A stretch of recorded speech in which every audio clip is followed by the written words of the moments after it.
welcome to On the Floor. That's Royce O'Neal, ladies and gentlemen, the great Royce O'Neal. I'm David Locke. I'm Ron Boone. Let's see what else is going on. We got a Royce O'Neal sighting. Whoa. That was way too much of my face, sorry. There's the great Jennifer Hale. There's the fabulous Joe Ingles. Excuse me, Wode. Now Vince is really mad at me again.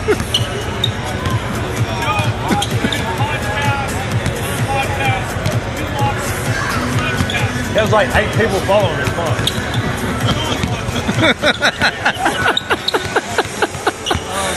It's worth watching this show just for that. We got to get out of Jen's shot.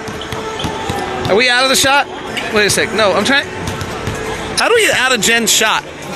We're like. Let's go out here. Let's go out this way. Let's go to the other side. Sorry, guys. Sorry for the. There's Aaron Falk and Steve. This is a world-class athlete, ladies and gentlemen. This. Wait a sec. I wasn't ready for that. Do that again. No. Let's see that again. I'm ready. No. What are you going to do? Yeah, heel click? I'm not doing it. And there's a world-class writer in Aaron Falk. Read his stuff at utahjazz.com. World-class company man, David Locke.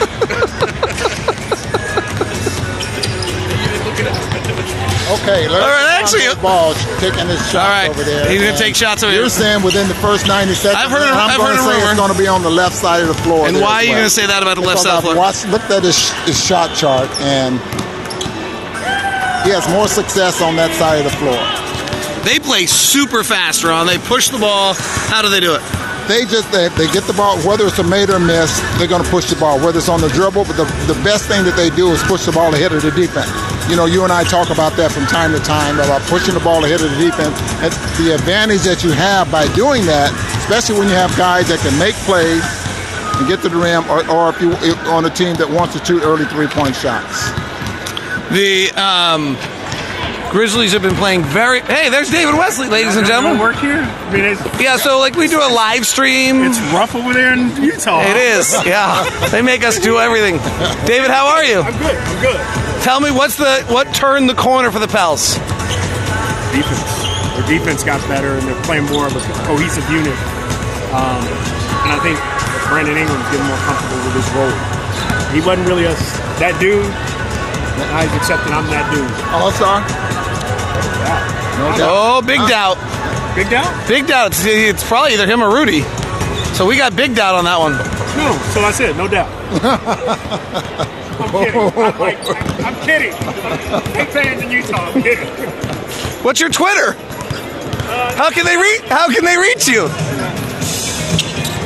Damn, here's Ingram here. So JJ Redick. We heard JJ Redick wasn't playing tonight. Sure did. JJ Redick is the best player foodie in the NBA. Player who? Player foodie in the NBA. Player fruity? Foodie. What's like he's the best restaurant player in the NBA. Like he knows the best. All the restaurants. Yeah. Like if JJ Redick did a food book.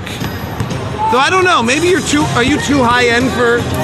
If you did a food book, we're talking about you being the best foodie in the NBA. Okay. If you did a food book, would it be restaurants that everyone could go to, or are you only doing like Alistair Creer and 12-course meals? It's all about accessibility. Okay. What's the best one you've had this year? Best restaurant or best meal? You know what? I finally ate at State Bird Provisions in San Fran. Oh, really? After it's been open like 7 or 8 years, or whatever. I finally ate there. It was amazing. Did I tell you about? I think it's called Diallo in Toronto. I meant to see. Oh my gosh, it's so great. No, I have a whole list in Toronto. That's not on it. All right, I'll send something to Jen Hale and have her, and I'll have her. The best. You get the same shit over after a while. Pretty much.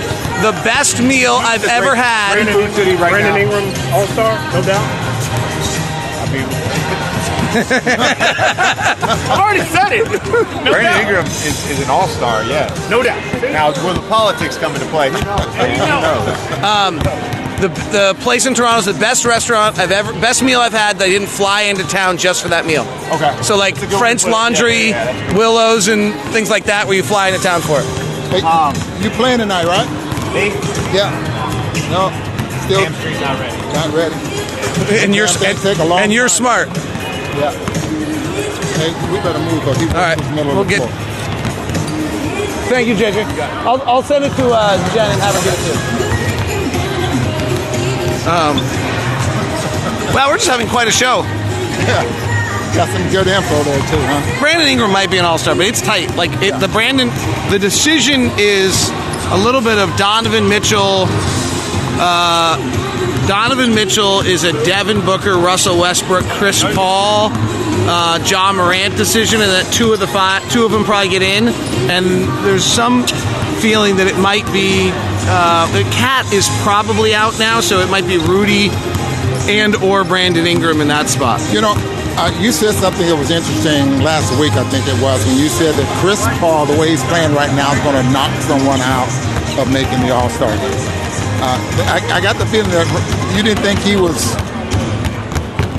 playing well enough to make the All-Star team at that point.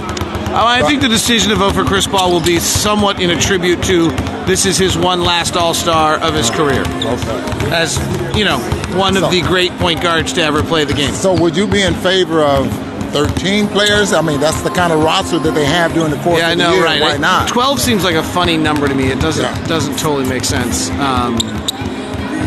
So I do think that there's some argument to that. I don't know the right answer in the sense that, you know, if you go to 13, does it? If you go to 15, does it devalue? I mean, that's a big jump, right? 12 to 15.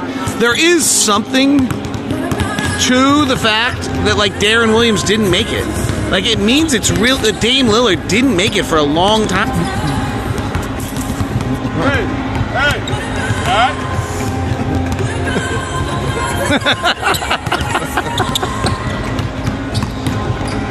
That made up for it. He pretended he was choking.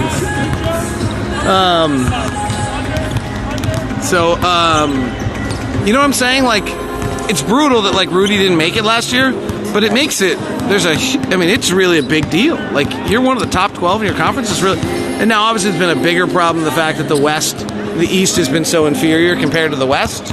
That seems a little problematic because then you have guys, like, I don't know that I really think D'Angelo Russell should have, like, so, like, if you're starting to dip deeper than that with an injury or two, it feels like you're dipping too deep. So when you go to something like that and you're indecisive, record make a big difference? It should. I mean, I think if we can hold this spot number 2, it should really help our guys a great deal. All right, that wraps us up. Hope everyone's good. They're still talking about the way the Jazz won the last August. Yeah, Alvin Gentry got busted me for my little headline. Rudy's block wins ball game. He had fun with it. I talked to him after a little coach's interview, and he had fun with it. Alvin's a good dude. He's a very good dude. Very good. All right, Jazz in the Woods.